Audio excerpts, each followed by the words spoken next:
Howdy, I am Christiansen of Neurochrome, and this is a Carver M1.5 stereo amplifier. According to the text on the front panel, it provides 1,200 watts RMS of output power, and I don't know, I find that kind of doubtful because it's pretty light. There's hardly any heat sinks on it. But anyway, that doesn't really matter. It's probably music power. I mean, that was pretty popular around the time this one came out. It belongs to a friend of mine, and it has this really annoying issue where you plug in a speaker and it buzzes. And that happens even when I have the inputs grounded. So that means I have the input connected. In my case, I just use a 50 ohm terminator on a little RCA to BNC adapter here, but I plug that into the input. If I plug in a speaker, we get this really annoying buzz. And it happens on both channels. And gee, what could possibly be common to both channels? Oh, I know, the power supply. So it wouldn't surprise me if the power supply in this amp has some issues. And let's dig into that a little further.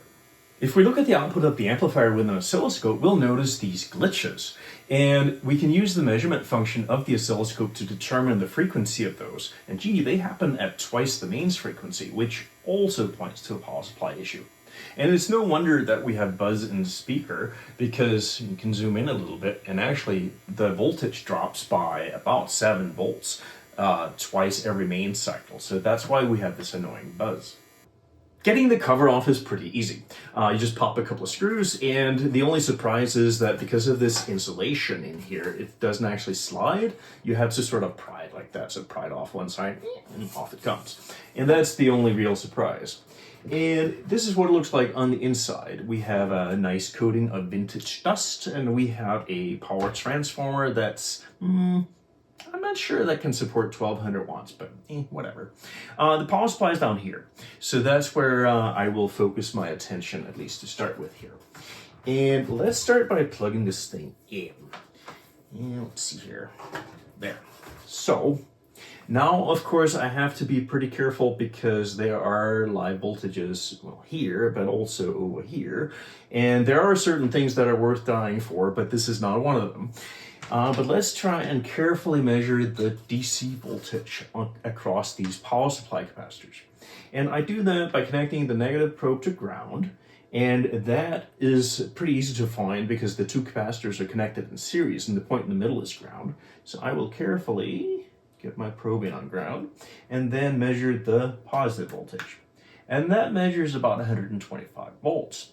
And looking at the negative voltage, that's only minus 79. So these voltages should have been symmetrical. It should have been plus 125 and minus 125. So my suspicion increases that this is a power supply issue. We can also take a look at the AC voltage across the capacitors. So that gives you a sense of how much ripple there is across each capacitor. That should also be roughly symmetrical. So let's connect the negative probe to ground and touch the positive probe to the positive voltage.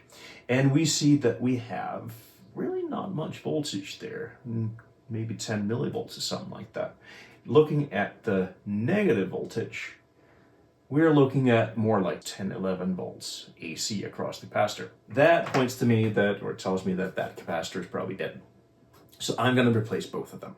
Replacing the capacitors in this amp is going to be a little bit of a challenge. I will not be able to find an exact match. And that's in part because these capacitors are not a standard value. They're a 4800 microfarad, 130 volts, and modern standard is actually 4700 microfarads, interestingly enough. They do have screw terminals, and you can still get capacitors with screw terminals. I found a pair here. And these are 5000 microfarads, also not a standard value, but hey, whatever, rated at 160 volts. And I'll drop the part number in the description so you can find it there. As you can see, they are quite a bit smaller. These are 35 millimeters in diameter versus 45 millimeters in diameter for the original caps. So I'll need to come up with some way of mounting these. And I thought of having a friend 3D print something so they would just fit under this mounting bracket, but in the end, I ended up spending a couple of bucks on these brackets that are actually intended for holding capacitors like this. So the only drawback is that I might have to poke a couple of holes in the bottom of the chassis, but it's aluminum, so it should machine pretty easily. And I'm sure that Dave, my buddy who owns it, won't mind. Or at least I hope he doesn't. I'll use black screws so that it actually blends in with the bottom of the chassis and it'll look nice. And it'll keep the amp going for a while, which was the goal here. I now have the supply caps out of the amplifier. They actually come out pretty easily. You just loosen these two or remove these two self-tapping screws, and then the whole thing just folds up like that, and that allows you to get at the terminals with a screwdriver. Of course, before you do that, make sure that the capacitors are fully discharged. You don't want a nasty surprise of getting a shock from these as you take them out. This also gave me a really good idea for how to mount these capacitors in the chassis. I will use a piece of aluminum flat bar that's long enough to basically cover this distance, and I will mount that flat bar with the two original screws, and I'll then mount these brackets to that flat bar. And that will be really nice because that avoids drilling holes in the chassis, which means that everything stays as original as possible. It'll also allow me to assemble the two capacitors as a unit like this is, and basically maneuver it around as I try and hook up the wires. So that saves me a lot of finagling with a screwdriver trying to get at the terminals. And here's the finished assembly.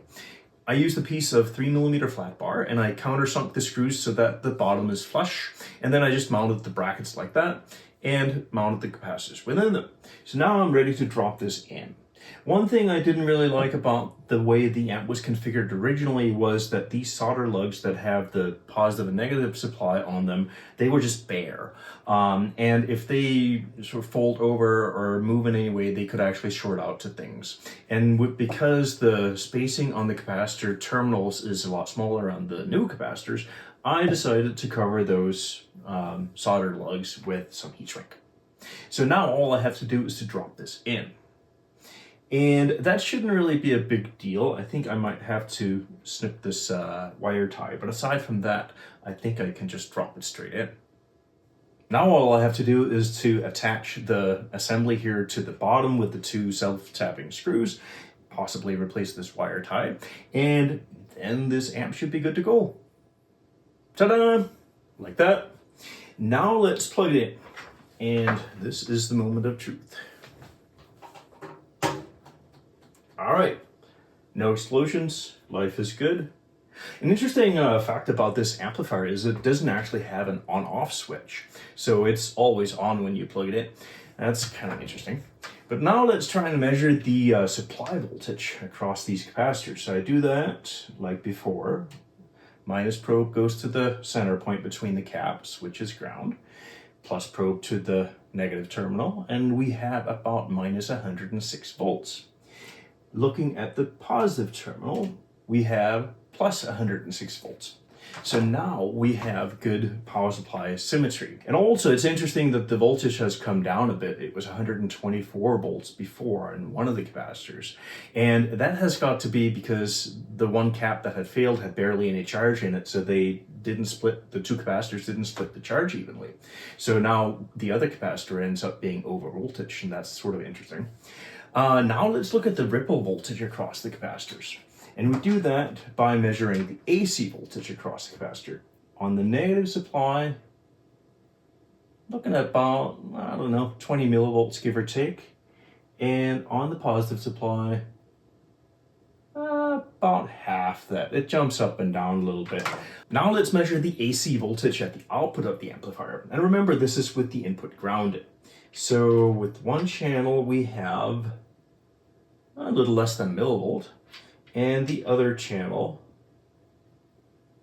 maybe more like 100 microvolts, 200 microvolts, something like that. And that's just the noise. I bet that the left channel is a little noisier because it has a little bit more mains hum in it, because it's closer to the power supply. That's my guess. But so far, it at least looks like this amplifier is working. Let's try and plug in a speaker.